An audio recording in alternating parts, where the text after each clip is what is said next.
Fishing Historic Places is once again back at one of our favorite Western Mass rivers, and we've got the rig here with the pop-up camper on top.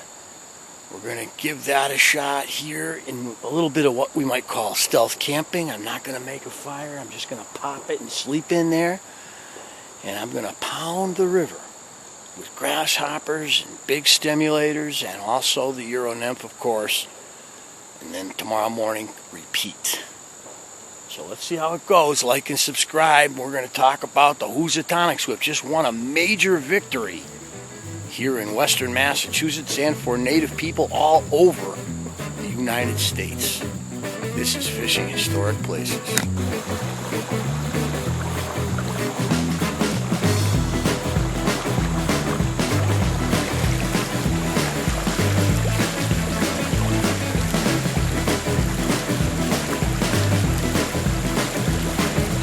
So the first thing you can see is that this river is running pretty high still. There's been thunderstorms all through Western Mass, all across this season. We've been getting pummeled, and the river is still high. It's also pretty darn cold as I stumble and bumble across it.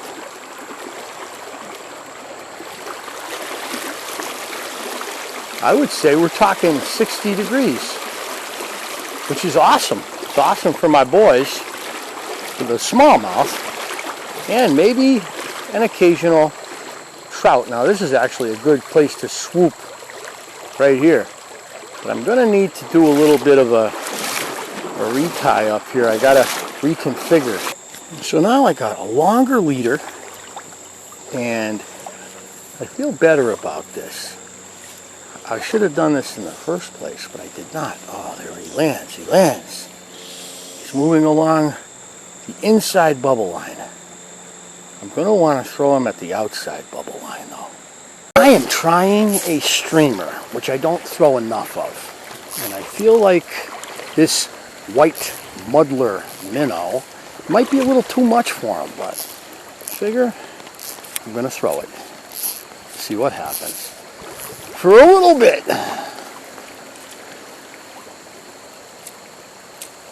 Good visibility. I can see anybody that's following them. And I got some interesting water over here. I can toss it across the maelstrom. The whole river is only 10 yards wide here. And there's like a backwater right there. And I can pop that backwater, swing the streamer out.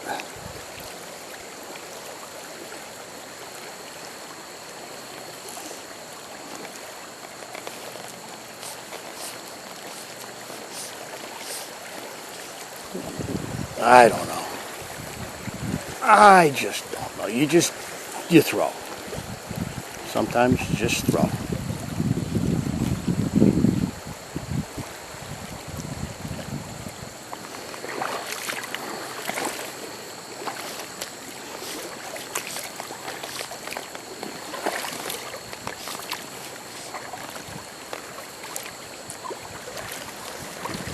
See, this is a tough little area because you got some really nice looking eddies over on the other side. In fact, a brook comes in over there, but it's really hard to access it because of the current, which just rushes into the opposite bank.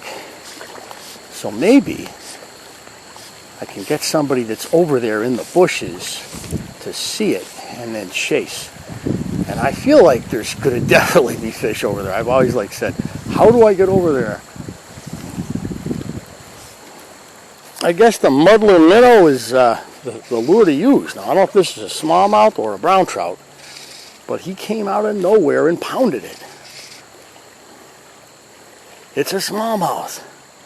Yes. No, it's a brown. It's a little brown. I'm going to get to use my new net on a little brown. Yes. Not a big one, but you can see he came out and crushed that muddler. Nice little guy. He's back in the water. He hammered that thing. Big white fly, muddler minnow. Kind of shocking. So I had turned the camera off in anticipation of a switch, and I said I'll throw a few more over into that messy water over there, and it's just they're landing. It landed, and I saw a shadow come out after it. Didn't hit the first time. He was ready to hit the second time. But why would I take this off if I just caught a fish on it? Because I'm me, and that's what I do. Now there's one. I can get right on it. A little bit out in front of him. And a little off to the left. I didn't deserve one there. Maybe on this cast, though. I got those silver maple limbs right. Oh, perfect. I just nicked the silver maple. Nothing to be denied. Oh, it was right where I wanted it. He doesn't want this big stimulator. I'm using a big stimulator because it's September. And you figure if there's any time to use a big stimulator, it's September. That's a good cast.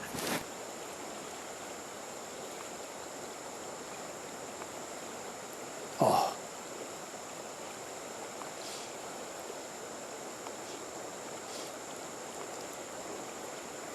Never really pounded the mousefly here. I really should. I should give the mousefly more of a shot here. That's a good cast.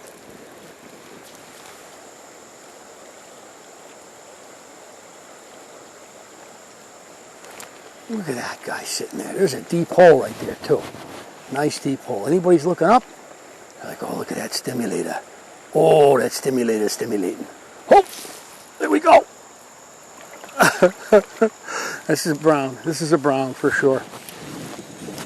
Let's get back on it. You feel the head shake. Hope, hope, hope, hope, hope, hope, hope, hope, hope, hope, hope, hope, hope. Whoa, whoa,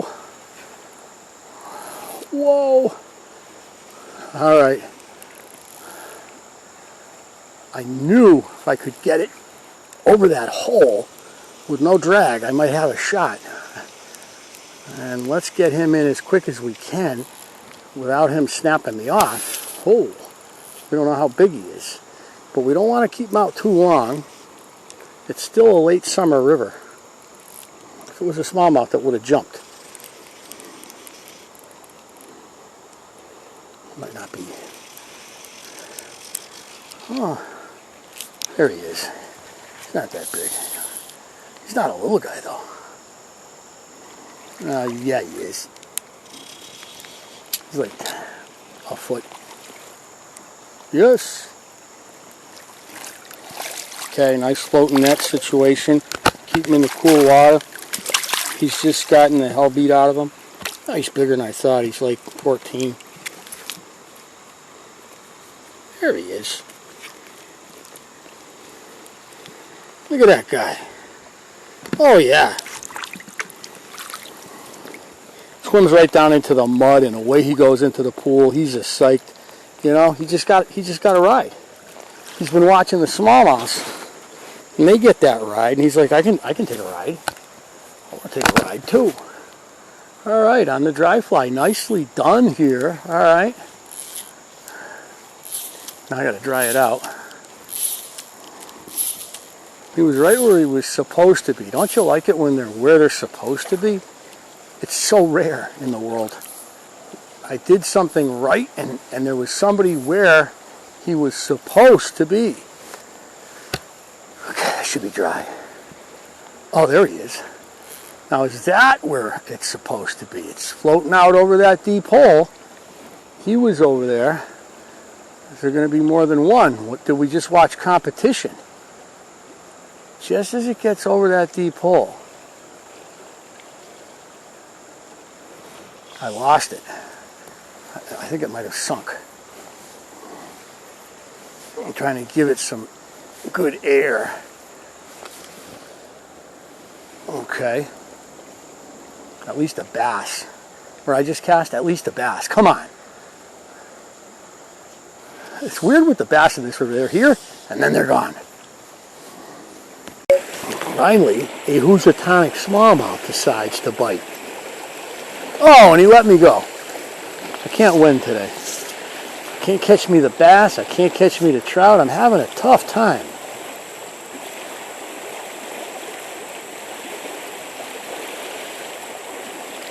Now this is a nice bank to look for arrowheads, although it might be better down there on that next one.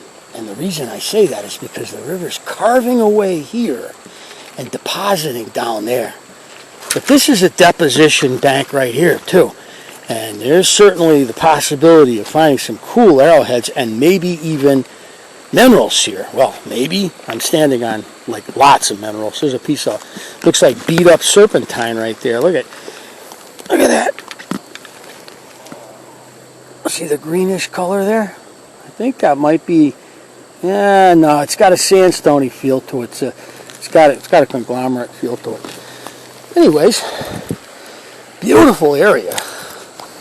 And this brings me to our friends, the Housatonic, or as they are called, the Stockbridge-Munsee band. Now, what the heck happened to them? First,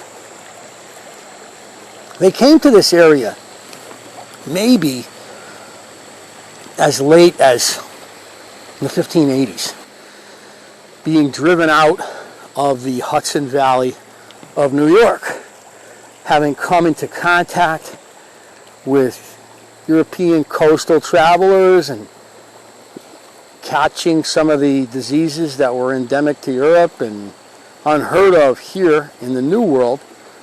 The Mohegan, who are the major tribe that the Housatonic belong to, now called the Stockbridge-Munsee. That major tribe absorbed a portion of the Lenni Lenape, who are going to run afoul of the Iroquois in the Beaver War. Nobody wanted to run afoul of the Iroquois Beaver War or no, and they did. But they ended up here on the Taconic Mountains between the Hudson and the Housatonic. Oh, that was a nice hit right there. Darn it. Oh, I think he hit the top fly. What was I going to do there? He hit it pretty good. Doesn't mean it wasn't a smallmouth. It very well could have been a smallmouth. Don't get all crazy here. Just go right back in. But the Housatonic, who settled just down the river from where I am, and at certain times, probably right here, these Housatonic drove whatever river tribes were here out themselves and established their tribal homelands. Now, trying to map native people is a very difficult proposition, and it's almost pointless. I've seen hundreds of maps, and very few are worth much. They end up choosing preferred tribal people to highlight. They don't have a chronological connection. They'll just like stick them all haphazardly on the map. It's very annoying. But we do know that when the English settled in Springfield in 1635, they established relations with the Housatonic people. William Pension was a trader. It was all about the beaver trade for Pension, just the same as it was for the Dutch on the other side of the mountains that the sun is currently setting behind. And they were a relatively numerous group. They kept their heads down during King Philip's War, although Philip in 1675 tried to get the Mohicans to join up at Schaghticoke. They didn't. At least they were talked out of it by the Mohawk. And in the end, they were proselytized to by a Christian missionary named Sargent, Minister Sargent, who established a mission at Housatonic, oh, there was a hit, that he ultimately named Stockbridge. And the native people that lived there, the Housatonic, ultimately became the Stockbridge Indian, or native people. They were a big river tribe, but not considered part of the river tribes. I'm sure they valued the fish species in the Housatonic, the shad, some salmon, although we're getting kind of south for a big salmon run. Certainly the bass, smallmouth bass, brook trout, whitefish, sturgeon. They valued those fish. But Sargent set up his mission and converted the Stockbridge to Christianity. And ultimately, they got caught up in the European wars as the King of England squared off with the King of Spain in 4 different French and Indian wars. Finally, in the last of those French and Indian wars, the one started by George Washington in 1753-54, they became valued scouts for Robert Rogers, sending 2 companies up to the Lake George area to work as Rogers' native rangers. Beautiful whirlpool there. My nymphs are dancing around in that whirlpool. When the French and Indian War came to an end, they had lost men. And more of the Bostonnais, as they called the people from Eastern Mass, were coming out into the region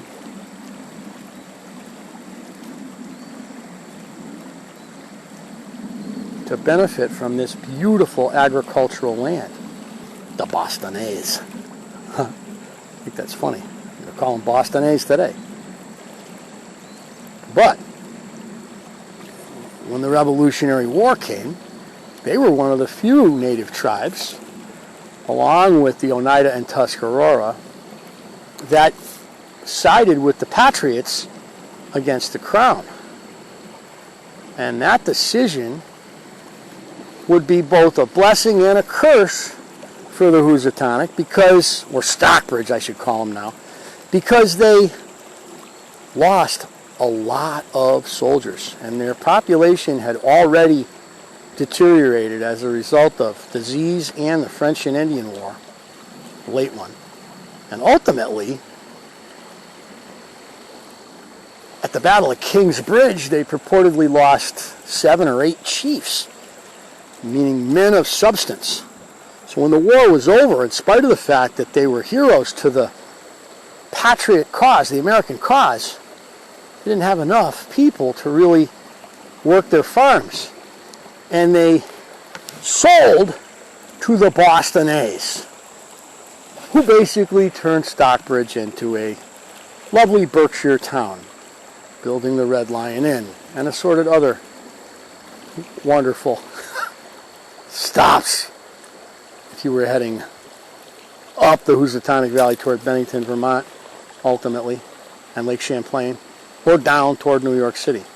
What happened to the Housatonic? After they sold, they went out with their new friends, the Oneida and Tuscarora, and they settled on land abandoned by the Onondaga, one of the Iroquois tribes that had sided with, the English.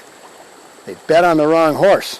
And the Onondaga, along with the Mohawk, Cayuga, and Seneca, ended up in Canada,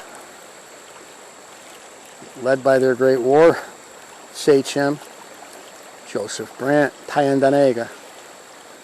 Well, the land out west, Onondaga land, around what's now Syracuse, New York, was absolutely fertile and beautiful, although much had been laid waste by the Sullivan expedition when Washington ordered him out there in revenge for the attacks on Cherry and Wyoming Valley. To make a long story short, Governor Clinton ultimately thought, you know, we can probably better settle the Onondaga lands with good Englishmen, or now Americans. So you know what? He offered to buy out the Onondaga, the Tuscarora, and ultimately the Stockbridge. And they ended up moving west, ultimately ending up in Wisconsin. Clinton tried his best. He got him some land that he felt was good land, and that's where they ended up. Wisconsin. Remember that line from Stripes? I'm sure you do. Stockbridge, now called the Stockbridge-Munsee tribe, became residents and cheeseheads. So after a quick fly swap, the Stockbridge-Munsee became residents of Wisconsin and cheeseheads. I wonder if they became co-owners of the Green Bay Packers. But they continued to send delegations out to Stockbridge here in the Berkshires, to their ancestral land, to the land that their fathers are buried, fathers and mothers. And it's really neat. If you haven't seen it, you haven't been there, they have a beautifully marked cemetery, native cemetery. There's not too many of them. And, you know, it dates back to the 15th, or well, 16th century. It's decorated every year by the Daughters of the American Revolution because Stockbridge-Munsee people, Housatonics, fought with distinction in the Colonial Wars, but even more importantly, in the American Revolution, for the right side, right? For the American side. And it just occurred, just this week past. They were given a low-interest loan to buy back, that was a hit, probably a bass, to buy back a portion of their ancestral land. In fact, the north slope of the famous Monument Mountain that inspired Herman Melville, Emerson, Frederick Church, Thomas Cole, and lots of other New Yorkers who came out to summer in the Berkshires. Emerson's a Massachusetts boy, but I feel like he felt like he would be their tour guide.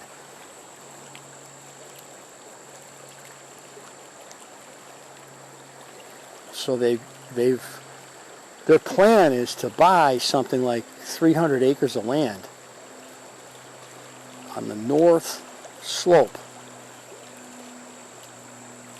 of Monument Mountain. And of course they have to couch it in climate rhetoric now. Why do we want to let, oh there we go. Why do we want to let the native people, why do we want to let the native people take land? Is this a bad step? Blah, blah, blah. Well, they're carbon-friendly people. They're going to protect the earth, because that's what they always did. Actually, the native people use slash and burn farming. They weren't necessarily carbon-friendly, but that's not a... So the point is, yeah, they got the land back, or they're in the process of getting the land back. And they're going to make it a carbon sink, meaning they're not going to do anything to improve it. They're just going to leave it forested, which it currently is anyway, and wasn't going to not be forested. And I guess it's going to cost them $2 million, which it probably isn't worth. Other than that, the Berkshire real estate market, because of the New Yorkers and wealthy Bostonese,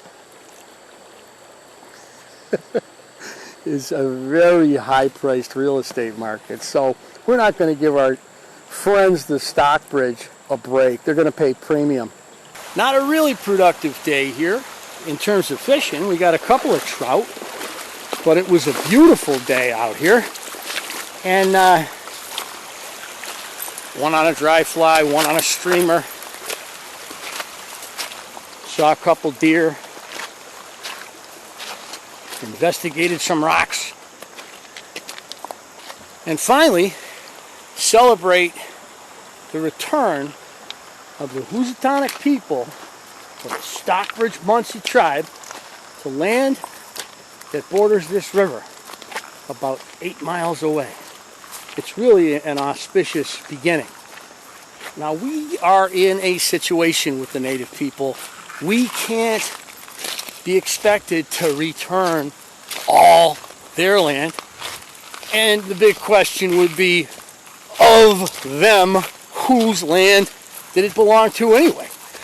The Munsee, Stockbridge-Munsee band of native people basically